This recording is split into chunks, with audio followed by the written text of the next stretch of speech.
When the wind blew down from the ridge, strangers would wrinkle their noses before they even knew why.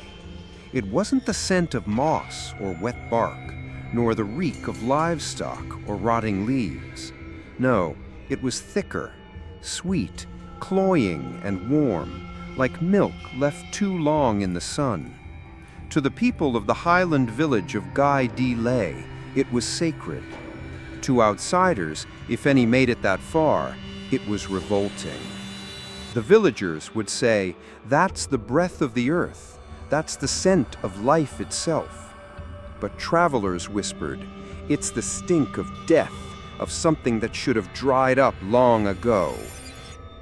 Decay was carved between two mountains like a splinter caught between teeth. There were no roads, only goat paths worn by bare feet and braided straw sandals. No doctors, no churches, no shrines.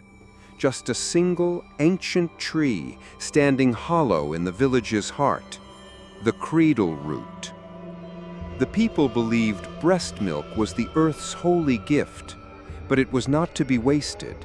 When an infant died, especially in its first moon, the mother was forbidden to dry up naturally. Her body was considered still in service, still full of life that needed to be returned.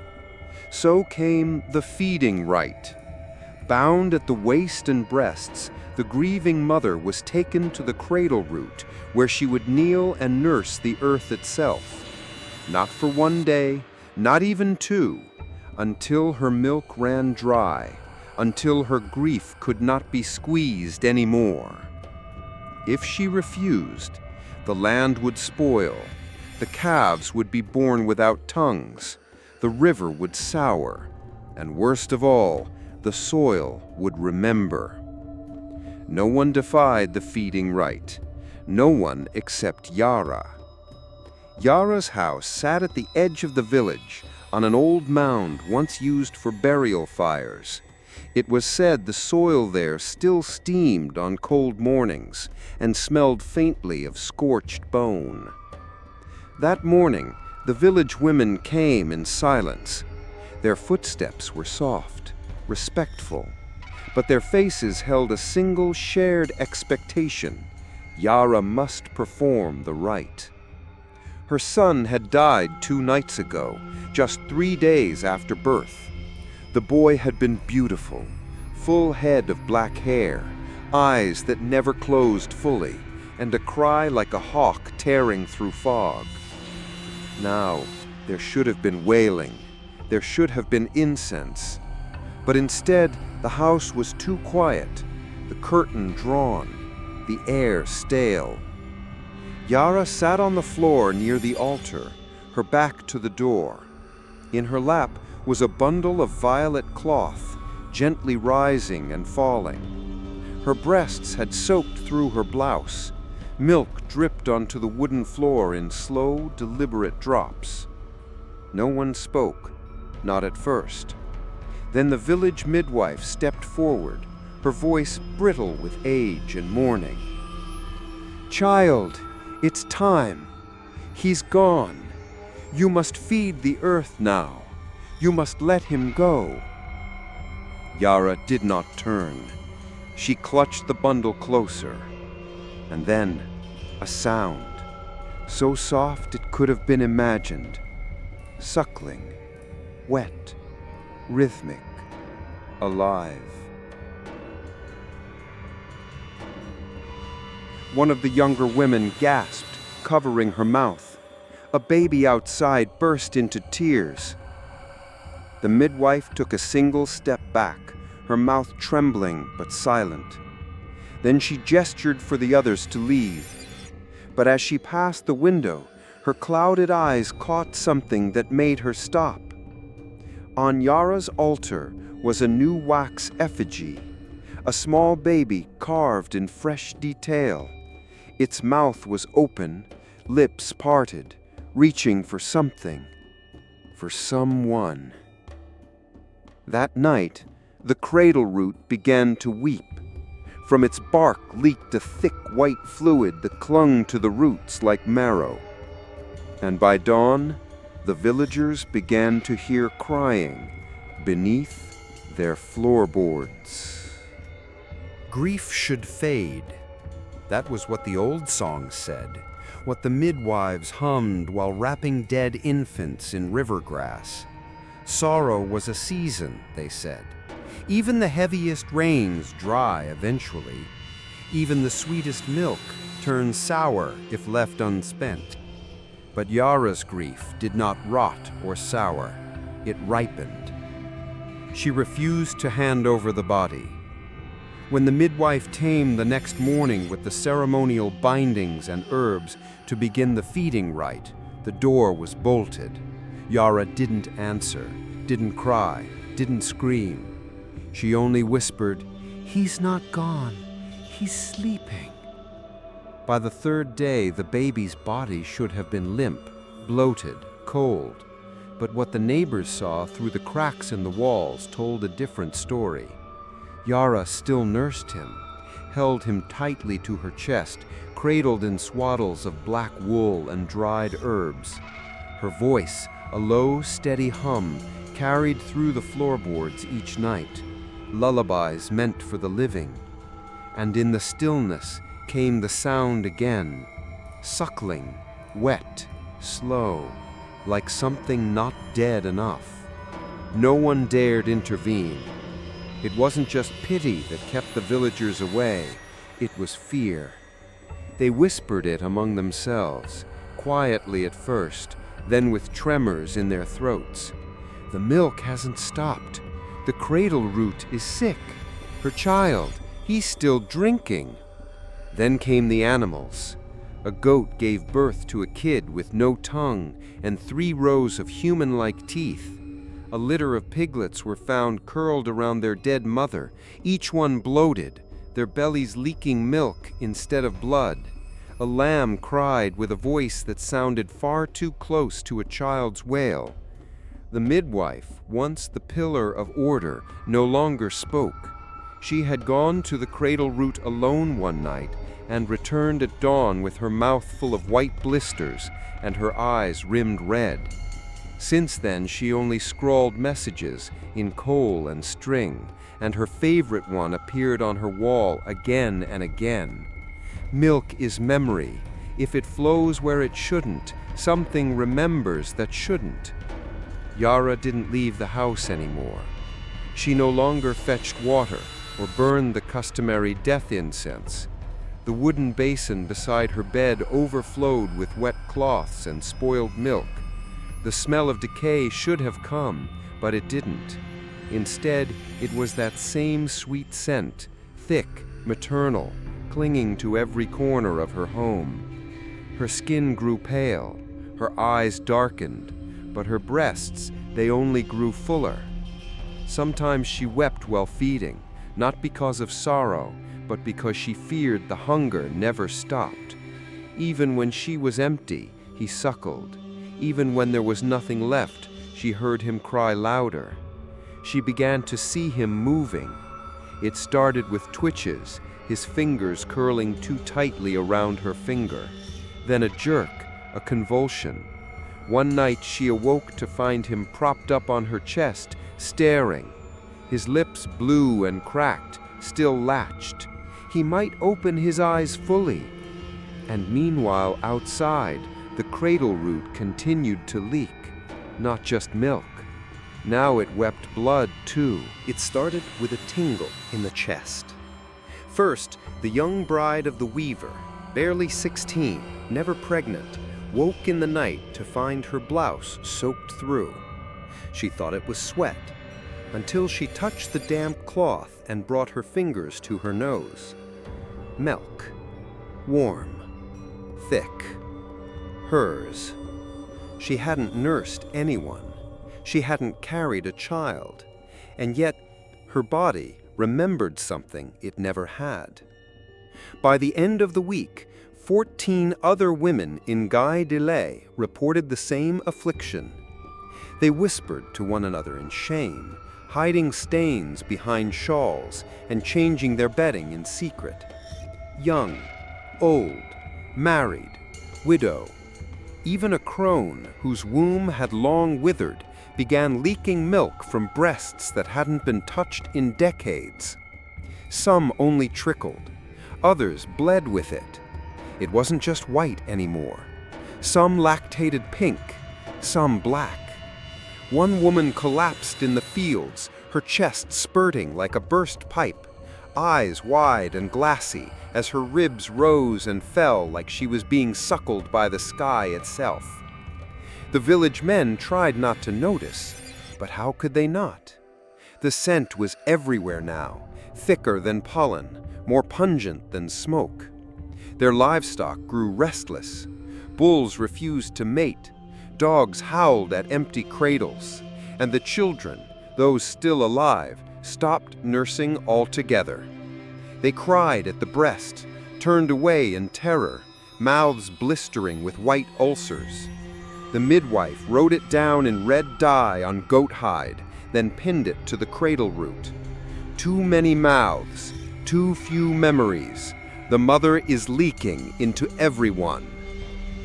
That was when the trees began to bleed. Not just the cradle root, but the tall pines surrounding the village. Their bark turned soft and damp. Their knots dripped with a milk-like sap that oozed into the ground, steaming as it touched the earth. Birds stopped nesting. Insects died mid-flight. And under one tree, a stillborn calf was found with tiny human lips and a tongue that whispered "Mama" as it decomposed. Inside her hut, Yara grew quiet. She no longer sang. She no longer spoke. But every night, the suckling sound returned, louder than before. Her chest now wrapped in thick linens, blood seeping through in spirals. She had begun to grow thin, except in the breasts, which now hung full and heavy, like gourds soaked in marrow. And her son, what remained of him, had changed. He no longer curled, no longer needed to be held. He sat upright, eyes closed, lips still moving, as if suckling had become a reflex deeper than death, as if something else had slipped inside the skin of the boys she loved.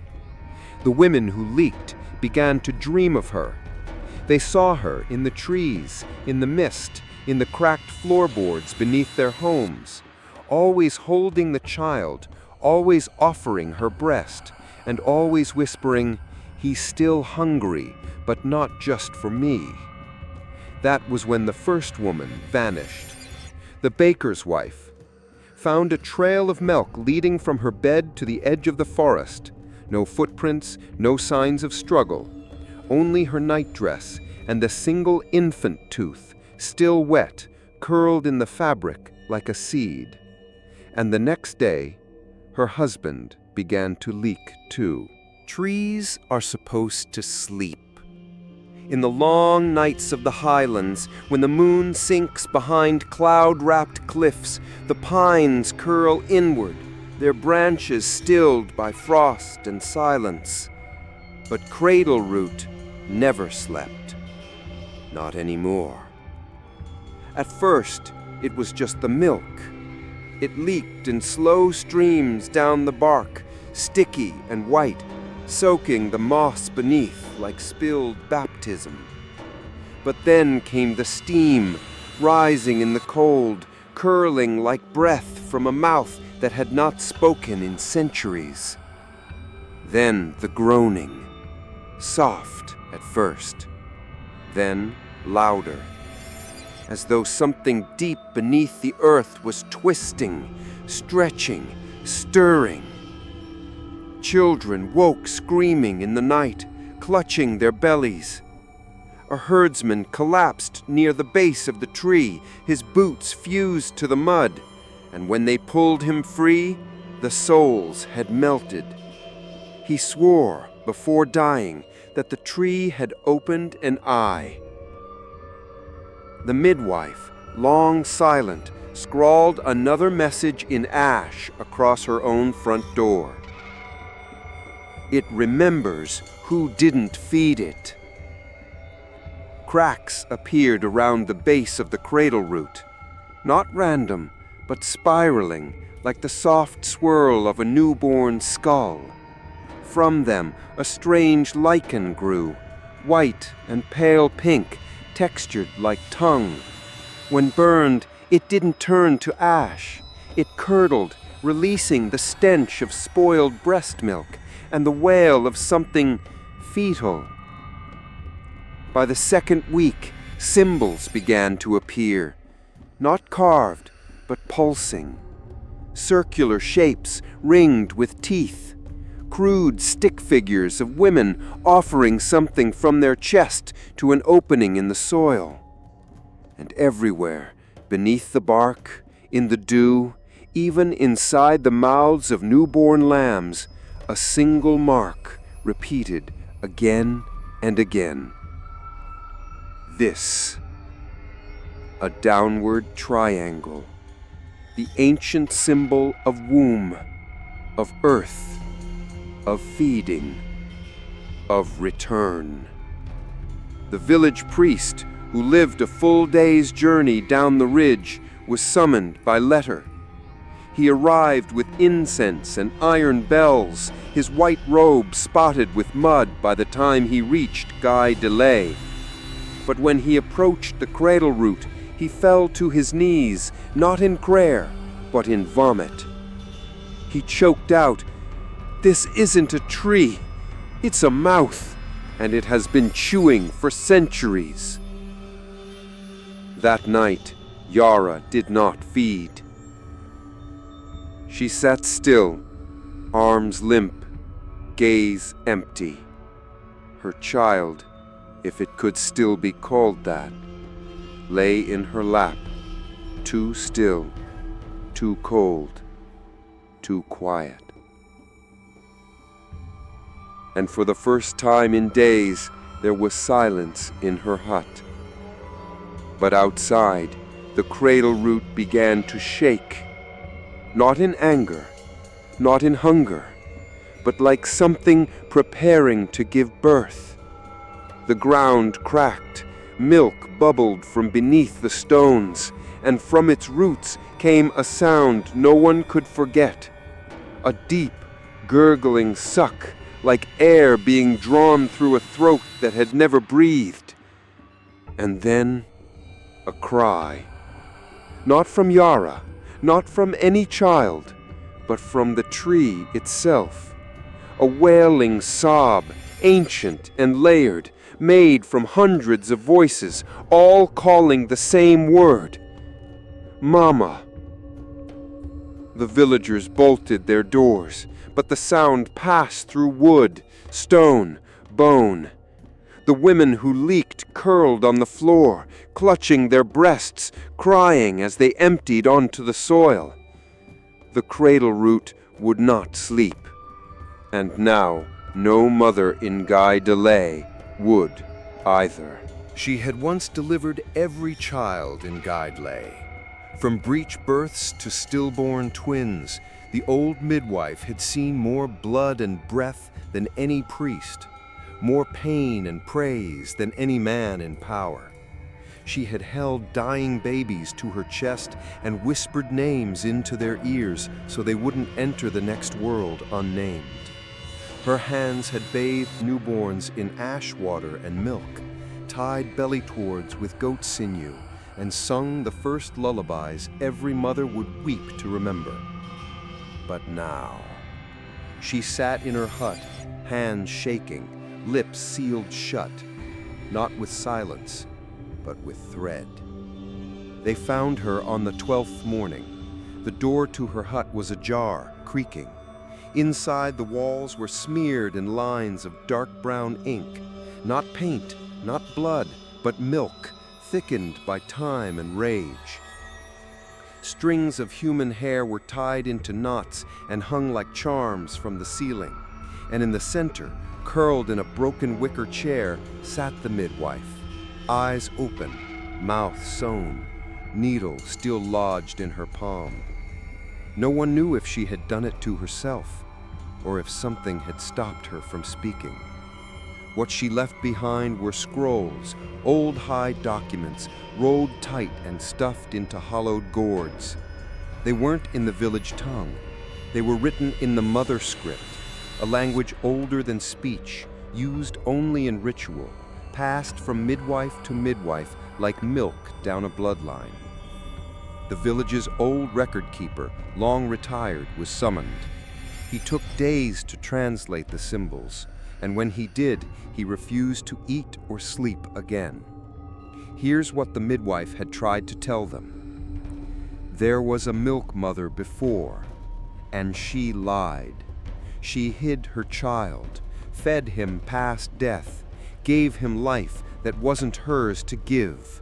The soil bloated, the trees bent, and every woman wept milk until their skin fell from their bones. They sealed her beneath the cradle root, but the feeding was incomplete. Her child was never satisfied.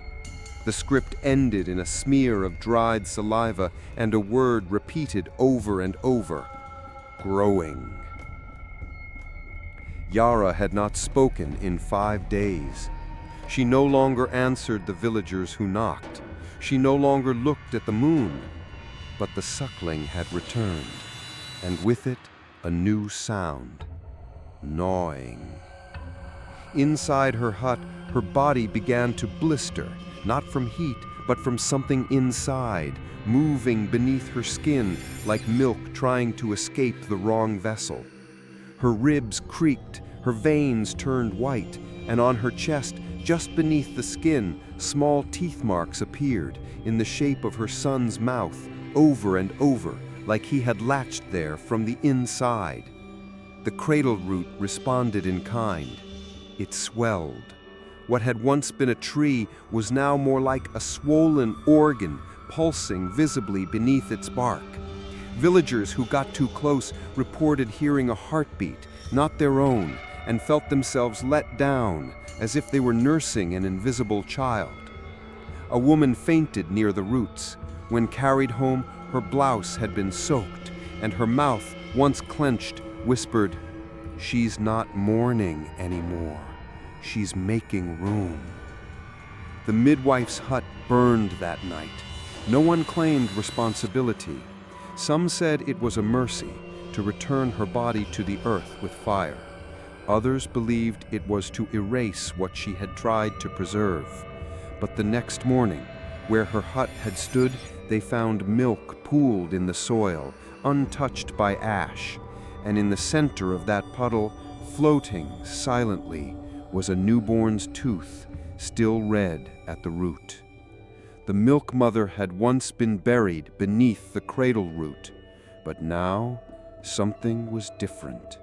Now she was being born again. At first, it was the women, then the goats, then the trees, then the stream, then the men, and now even the mouthless leaked. The baker's apprentice was the first boy to show symptoms. 12 years old, skin thin, voice cracking. No breasts, no belly, just bones and soot from long nights stoking ovens. He collapsed mid-kneed, pale and trembling. When they pulled his shirt open, a pale bead of milk was oozing from his navel, thick, slow, and steaming. When he came to, he said only one thing: "I had to feed her. She was crying inside me." They burned his clothes, washed him in salt and vinegar. Still the milk returned, from his ears, from his eyes, eventually from his mouth, which never opened again. By the second week, it spread without logic. A mute elder began leaking from the scar where his tongue had once been. An unborn child was born bloated with milk in its lungs. A corpse buried 2 years ago began to bubble from beneath the soil, a creamy froth seeping from the grave like curdled rainwater. Milk had become unbound. It no longer required mammary glands or wombs. or even life. It was in the air, in the breath, in the bones. And as it spread, the whispers came with it. Not loud, not direct, but inside the skull. A voice that wasn't yours. A voice that said, "Feed me. Let me in. There's more of me inside you than you know." Yara spoke again on the 15th day, but it wasn't her voice. It was wet, as though rising from a throat filled with milk, and her lips didn't move when she spoke. Her sister, who had come to try one last time to pull her from the house, heard it first. "He's growing teeth now. Soon he won't need me to chew." The sister turned to run, but her knees buckled, her chest spasmed, and milk sprayed from her nostrils like a burst of steam. When they found her later in the woods, her belly had bloated and collapsed, and next to her body, pressed into the mud, were 2 tiny handprints, each with 6 fingers. The cradle root changed again. Its bark cracked, flaking like scabbed skin, and from one deep fissure near the base, villagers saw what looked like lips, pale, chapped, and slowly opening. When the wind blew just right, you could hear it breathing, and not just air. Sucking, rhythmic, thirsty. A priest from another region sent holy water. It turned to milk on arrival. A woman tried to flee with her newborn. By the time she reached the base of the mountain, she was dry. Her child, still alive, suckled anyway, eyes wide, drinking from a breast that no longer gave, and yet somehow filled his mouth. She screamed, but her scream had no voice. Only milk, white, warm, and endless, poured from her throat. The villagers gave up boiling linens, burning offerings, praying to saints that did not live here. This was older than saints, older than language, older than death. This was a motherhood that devoured, not protected, that clung to what was lost until it grew teeth. That night, a new mark appeared on every doorstep, not painted, not carved, grown. A patch of damp white mold in the shape of a breast with an open mouth where the nipple should be.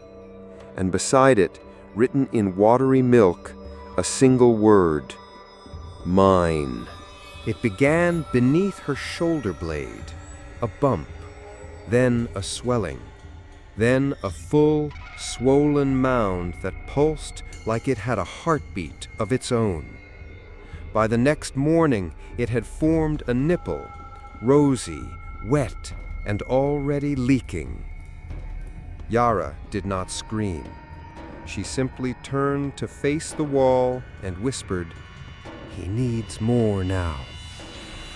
In the days that followed, the breasts multiplied. One on her back, one beneath her ribs, another beneath her jawline, tilted so the milk dripped directly down her neck. They grew slowly at first, then all at once. Some round, some lopsided, some raw and veined like they'd been ripped from another body and sewn onto hers. By the 12th, her skin was no longer hers. It had softened into something spongy, porous. She no longer moved like a person, but like a sack hung with organs, heavy and deliberate. The villagers whispered behind closed windows, "She's not feeding a child anymore. She's feeding something else, something that doesn't stop growing."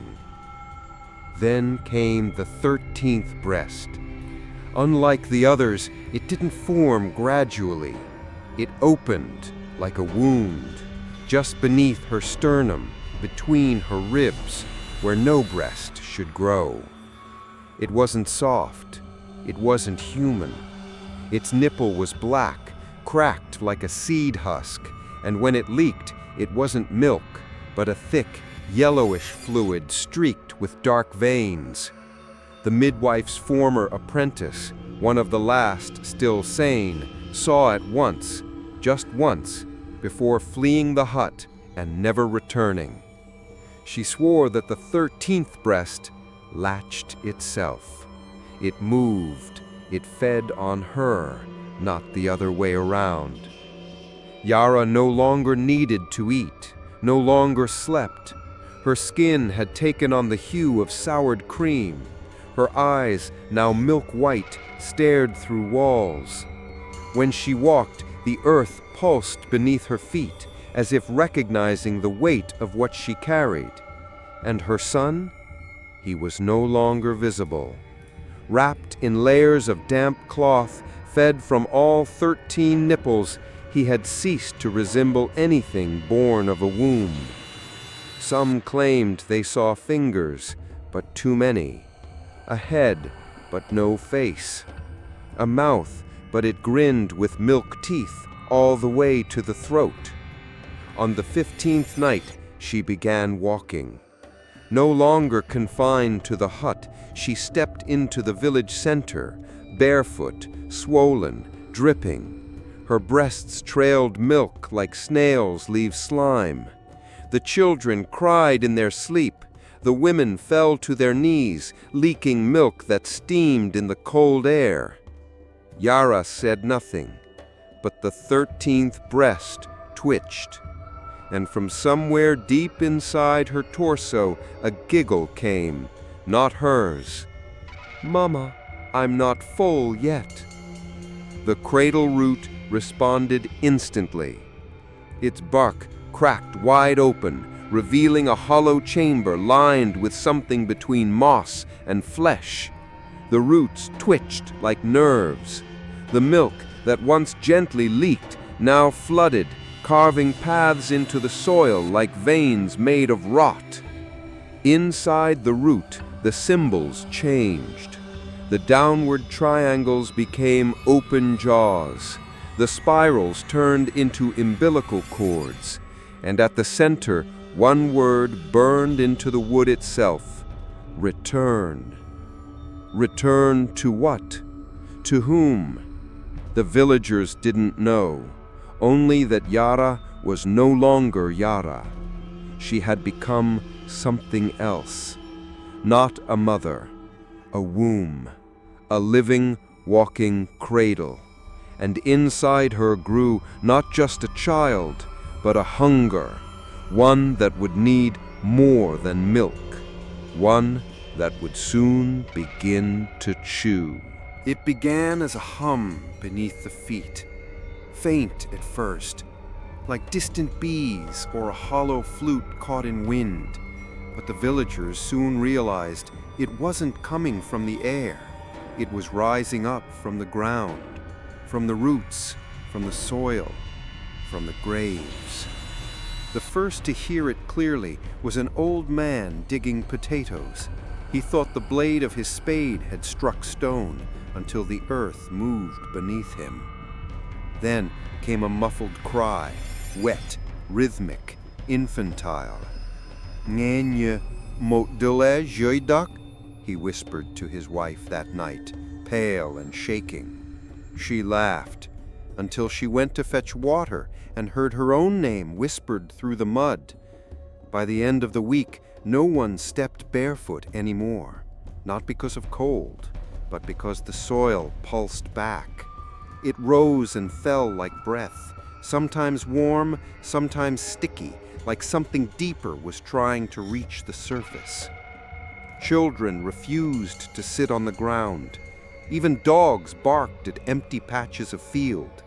And one night, a group of goats gathered around a mound near the cradle root and began licking the dirt, like they were nursing from it. Then the graves began to bleed. Not blood, milk. From freshly laid mounds, from stone markers, from the cracks between old bones. Milky foam bubbled from beneath the headstones, oozing across the ground in thick, slow trickles. Some tried to dig.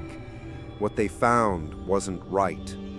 Bodies buried months ago, still soft, still warm, lips parted like they had just finished suckling. Others were missing entirely, their coffins soaked, empty, save for teeth and trails of milk-crusted hair. The villagers called an emergency gathering. They packed into the old storeroom, the only place untouched by leaking roots or warping soil. One elder, shaking, finally said aloud what they all feared. "We didn't feed the root. Now the root is feeding itself."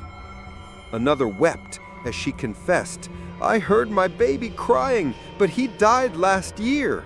Last night I followed the sound, and the earth tried to open." From outside, a sound interrupted them, a moan, low and deep, vibrating through the walls. Not thunder, not wind. The land was groaning. They rushed to the village square, and there she was, Yara, now more mass than person. The 13 breasts wept ceaselessly, their contents pooling around her bare feet. She no longer walked, but was carried by vines that had sprouted from the cradle root and wrapped around her like a cradle made of flesh. She opened her mouth, not to speak, but to breathe out a fog that smelled of milk curdled over rot. And then the ground opened, not cracked, parted, as though the village stood on a jaw that had simply decided to bite. And from that dark gap rose the sound, 1,000 infant cries layered on top of each other, some joyous, some starving, some already beginning to gnaw. In panic, someone screamed, "She's not the mother, she's the nipple. The real mother is the soil." And they were right. The feeding rite was never about giving milk to calm grief. It was a transaction. Milk to earth, earth to silence. But someone, Yara, had broken the pact. She fed what should have died. Now the earth wanted more. It was hungry. It remembered. It had mouths again. That night, the ground did not sleep. And no one in Guy Delay did either, because everywhere, beneath every floorboard, behind every hearth, under every bed, the soil had begun to cry, and soon it would begin to chew. They tried to leave. 23 women, young, old, swollen with fear and soaked through with milk they never asked for. They tied cloths over their leaking chests. They packed salt, dry rice, bitter roots, anything the old stories said could confuse spirits. They didn't look back. But the mountain would not let them go. The path twisted. The trees moved. Some said they walked for 5 hours and ended up exactly where they began, but the sky was darker and the earth was warmer, as if they'd sunken into something deeper than before. One woman tried to run downhill alone. Her footsteps became slower, then softer, then sticky. When the others found her, she was waist-deep in mud, except it wasn't mud. It was milk and root, braided together like veins, wrapped around her legs. She was smiling, even as her chest cracked open and something breathed from inside her. The rest returned to the village in silence, not because they had accepted fate, but because they had no mouths to scream. One by one they began to change. Their skin softened, like bark soaked in rain. Their breasts continued to swell, not from inside, but from underneath, as if something beneath the floorboards was sucking them downward. And their feet? Their feet began to root. At first a tingling, then a numbness, then small threads, white and fibrous, pushed from their heels into the earth. They couldn't move, didn't want to move. They stood still, and they leaked. Day after day, night after night, their faces blank, their arms limp, but their chests heaving, breasts dripping milk into the soil, which slurped it up like a starving mouth. They had become feeding stalks, wombs turned downward, mothers who could not die. One man tried to cut his wife free from the roots. As he sliced the strands from her ankles, milk sprayed from the gash. Not blood, milk. She screamed without opening her mouth, and her stomach split open on its own, revealing something writhing inside. He fled, but his hands never stopped smelling of her. Yara watched all of this from the cradle root. She no longer walked. She floated, suspended by cords of flesh and bark that trailed behind her like umbilical vines. Her hair had turned white, her body swollen and purple-veined. The 13 breasts had multiplied. Some were no longer even on her skin. They dangled in the air, fed by nothing, leaking anyway. And behind her, he stirred. Not the baby, not anymore. The thing she had fed for far too long. He was many-limbed now, not crawling, not walking, but reaching like vines seeking sunlight. That night, as the rooted women moaned in unison, Yara spoke again, this time in the old tongue, the one from the forbidden birthing scripts. They would not let me grieve, so I made the grief grow. Now every woman will remember, every mouth will open, and every womb will return what it took. The soil cracked beneath the cradle root. The mouth in the bark opened wider, and something breathed out, a hot, spoiled wind that carried a new sound. Laughter, infantile, wet, hungry. There were no mothers in Guy Delay anymore. Only feeders, only vessels, only roots in skin. They could not die, because something inside them wasn't finished yet. They called it a feast, but no one brought food. No firewood crackled, no bowls were passed, no mouths opened to chew. Only the cradle root ate now, and it ate everything. By the 20th day, the village had stopped pretending. The rooted women stood motionless in their homes and fields, their chests leaking in sync with the pulsing of the soil. Men wept quietly into closed fists. Children no longer cried. They only stared, wide-eyed, as milk dripped from the beams above their beds. No one dared approach Yara. Not anymore. She had become too large, too swollen with something not of this world. The vines that once suspended her now formed a throne of muscle and wood, holding her aloft like a living altar.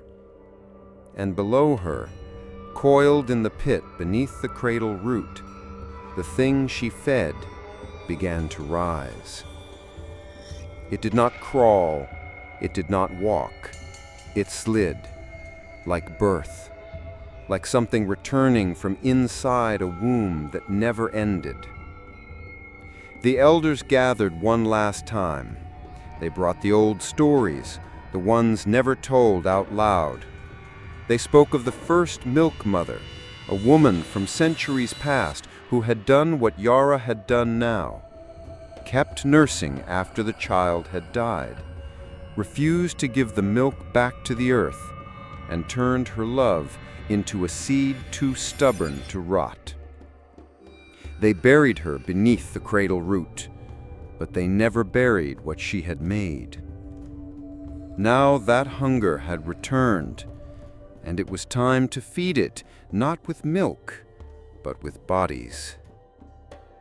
The cradle root's bark cracked wide open at dusk. Its interior, once hollow, now glistened with wet red tissue, beating like a second heart beneath the mountain.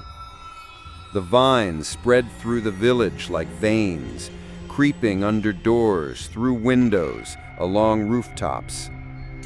And when they reached the rooted women, they didn't pull them in, they merged. The women's bodies began to fuse with the tendrils, skin into bark, bone into fiber. They didn't scream, they didn't resist. They bent forward, offering their open mouths, and let the root drink. The ground shook, and from the center of the pit, he rose. No longer an infant, no longer a child. He was a mouth without a face, a hunger with limbs, a bloated thing wrapped in milk-colored skin.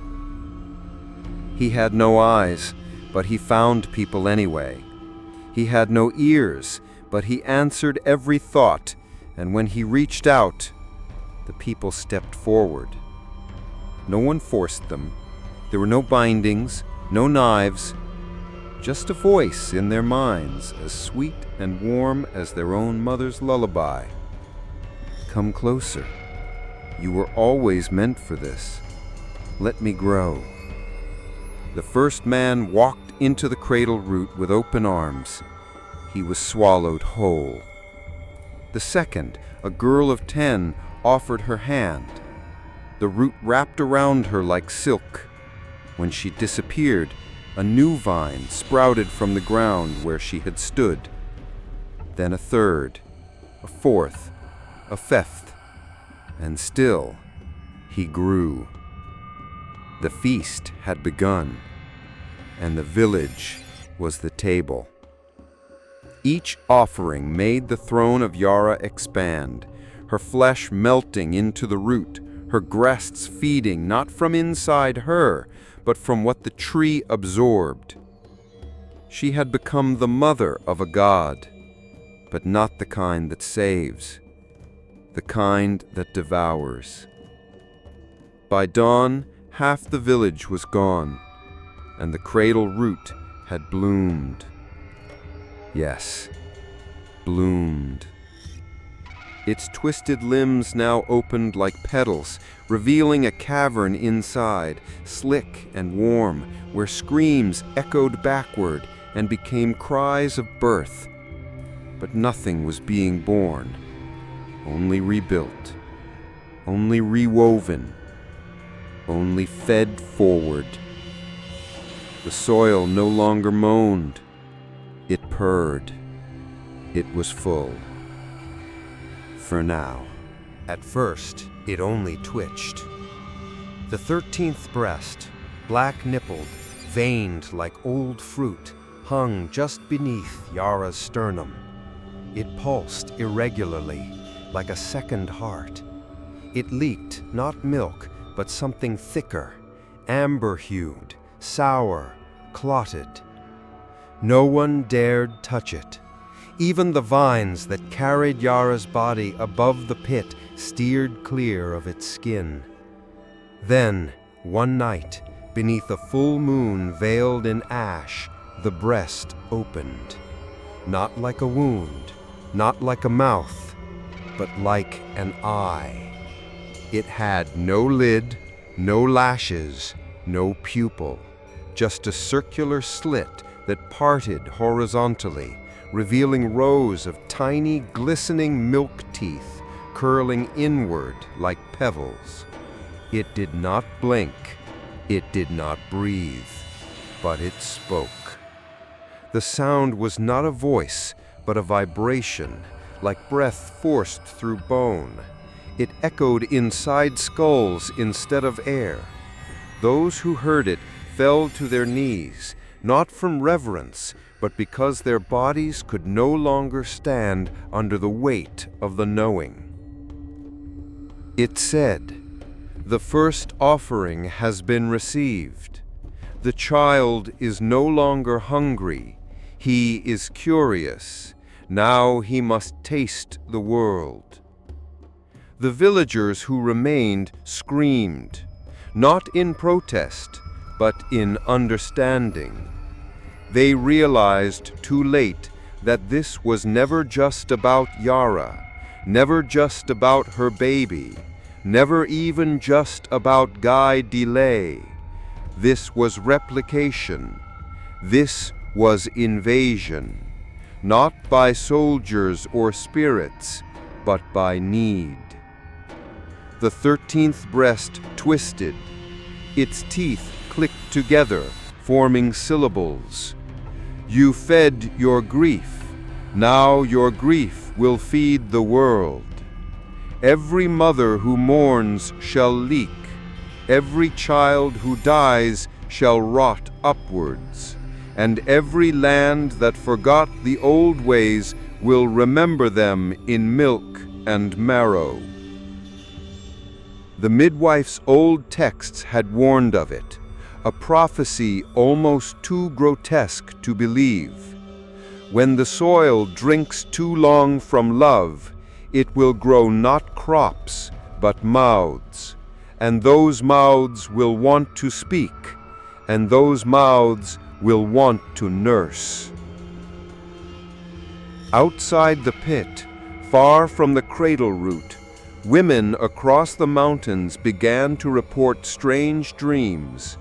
In them, a woman with no eyes and too many breasts stood beside their beds, whispering songs their grandmothers used to hum, but in a language they did not know.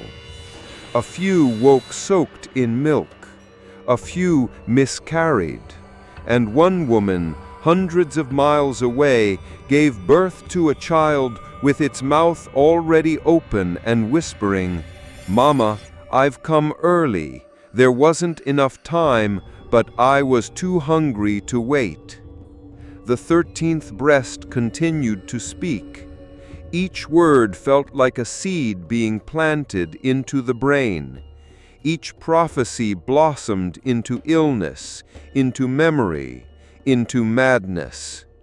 Do not bury your dead. The milk must return. The mouths must grow. The next cradle is already soft. The next womb already open. You will not recognize her, but she will smell like morning. Then it laughed, a gurgling, wet laugh that didn't stop until the vines around it began to tremble, and the soil once again cracked open. From the ground beneath the cradle root, something new pushed upward. A second root, smaller, but growing faster, with a mouth already open and a breast already formed. Guy Delay was no longer the source. It was now the origin site, a womb with many umbilicals feeding outward. The 13th breast gave one final warning before it curled shut. He is born, now he will walk. Where mothers grieve, he will find milk.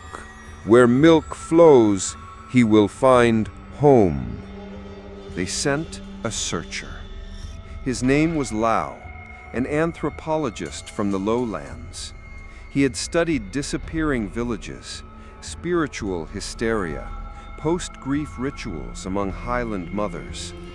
When reports surfaced, fragmented stories, milk-stained letters, bodies buried with split ribs and smiling jaws, he packed his gear and left at dawn. He had heard of Guy Delay before, but it wasn't on the map. It hadn't been for years. "The road will find you," an old woman in the market whispered when he asked for directions. "But once it does, it won't let you go forward." only down. He hiked for 2 days, through moss-thickened trails and forests where birds didn't sing. The compass stopped spinning by noon. The GPS blinked itself into static. And yet, he felt closer, not to the village, but to something watching. On the 3rd morning, he found the milk tracks, pale white streaks across stone. Not fresh, but not dry either. Still warm, still pulsing if he put his palm flat to them. They led nowhere, but they curved, always inward. Then, finally, the trees parted, and there it was, but not as he expected. Not houses, not rooftops, not smoke from hearths, just the cradle root. Enormous, towering, split wide open. It had grown into the sky, the branches curling like arms pulled back in agony or ecstasy. At its base, Yara, or what was left of her. She was rooted to the trunk now, fused from spine to stem. Her eyes were sealed shut with milk-hardened resin. The 13 breasts still leaked.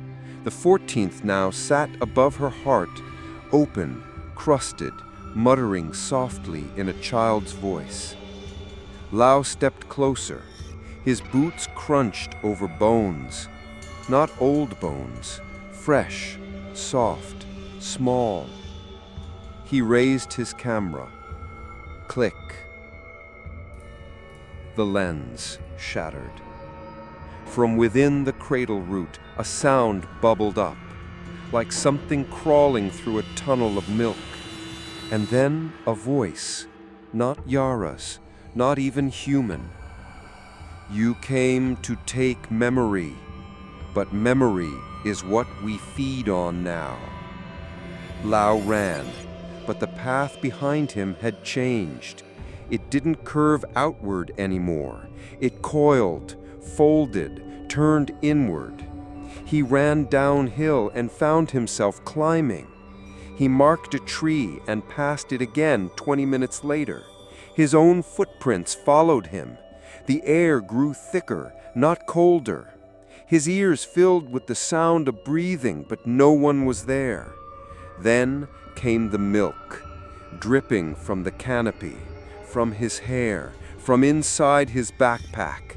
His hands, once dry, were soaked. He spat, but only white fluid came from his throat. You drank too deeply, the voice said again. Now you belong to the root. He dropped the bag, dropped the journals, dropped his name.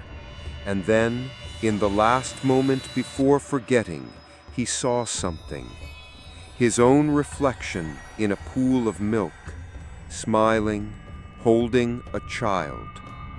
But the child had no face, only a mouth, already latched. In the city, no one received his report. The university filed him as missing. The authorities searched for 2 days, but the mountain road was gone. Where it once wound upward, there was now only forest and a strange scent in the air. Sweet, warm, like milk, but wrong. Weeks later, a boy in a nearby town was born with no nipples, but his cries made grown women lactate. A letter arrived, written in a hand no one recognized, wrapped in goat skin soaked with salt. Inside, only one phrase. The womb has turned inside out, and the road now leads to you. They should have been gone, their bodies long since hollowed by leaking, their bones softened by root and rot, their mouths sealed shut by milk and moss, and yet they sang, not with tongues, not with breath, but from deep within the cradle root Their voices rose like steam, like memory, like a lullaby never meant to end. No one in Guide Delay could hear it anymore. The village no longer heard, it obeyed. But farther away, beyond the ridges, past the rivers, the dreaming began. Women all across the mountain's shadow began to wake gasping, tears on their cheeks, milk on their lips, and songs in their heads they'd never learned but somehow always known. Soft, cyclical, aching songs, like mourning in reverse, like calling something back in. The rooted mothers were still conscious. Inside the bark, inside the root, they had not died, they had been braided, mind into mind, breast into breast, voice into voice. What one remembered, all remembered. What one wept, all wept.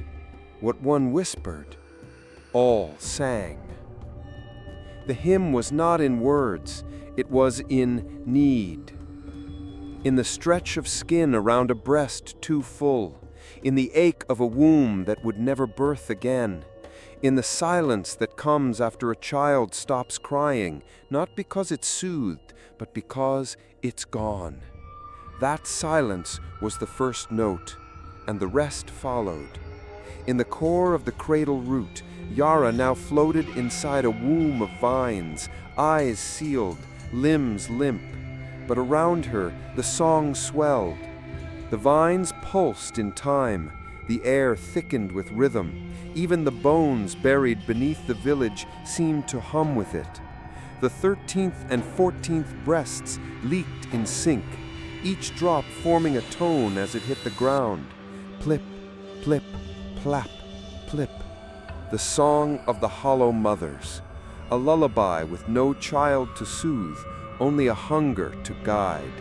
Because the hymn had purpose. It was a beacon, a summoning, not for gods, not for help, but for the next milk mother. Every generation must feed the root. Every grief must bear fruit. But the root no longer waits for death. Now it seeks the ones who ache before loss, the ones who weep for children not yet born, the ones whose breasts ache for reasons doctors cannot explain. The hollow mothers sing to them. And when the song enters a woman's sleep, it plants a question. What if you kept them just a little longer? What if you fed them even after breath left? What if milk was more powerful than death? In a town far from Guide's Lay, a mother holds her stillborn infant too tightly. In a cottage near the river, a woman begins leaking, though she's never been pregnant. In a concrete hospital, a nurse wakes screaming from a dream of trees with breasts singing her name. They think they are sick, but they are being chosen because the root is ready to grow again, and the hollow mothers are ready to teach. The hymn ends only once, when the next milk mother sings it herself. Roots are not supposed to move.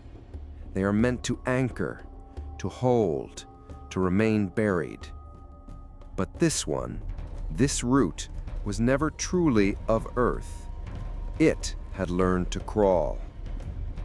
At sunrise on the 40th day, the soil beneath Guy Delay shuddered, not with tremor, not with collapse, but with release. The cradle root split from the base. It peeled upward like a tree pulled from a wound rather than soil. Its vines snapped in slow, wet strands, each one shrieking like tendons torn from flesh. And in its center, still wrapped in layers of milk-drenched skin and corded bark, Yada, or what she had become. Her body no longer resembled a woman. Her limbs were too long, her skin too pale, her belly swollen with something unfinished.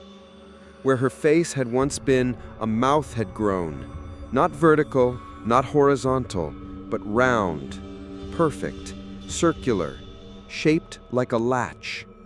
She no longer fed the child, She was the breast, and the root, it had become her legs. She walked, not swiftly, but surely. Through the dying village, through the field of rooted women who hummed as she passed, through the graves where the earth split open to kiss her feet. Everywhere she stepped, milk bloomed. The trees bowed, the wind paused. The soil, it seemed, was saying goodbye. Or perhaps, thank you. She reached the mountain's edge by dusk, and she kept walking. Her legs were roots now, and roots find new ground. Weeks passed, then months. The world forgot Guy Delay. Maps erased its name. No birds returned, no trees regrew.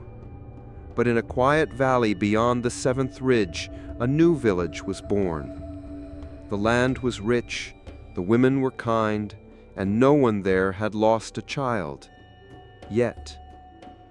But at night, the dogs whined at nothing.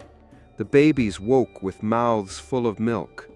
And in the woods, just beyond where the firelight reached, something walked. Not quickly, not loudly, but step by step, root by root, breast by breast, carrying the last memory of a grief too heavy to die. And when she finds the right one, the woman aching, waiting, wounded but not yet broken, she will stop. She will reach out. She will whisper, I can help you keep them. I can help you feed them forever. I was once like you, and now I am more. Because the milk mother does not rest. She does not fade. She does not forgive. She wanders. And wherever mothers grieve, wherever milk flows in silence, wherever the earth still listens, she will root again.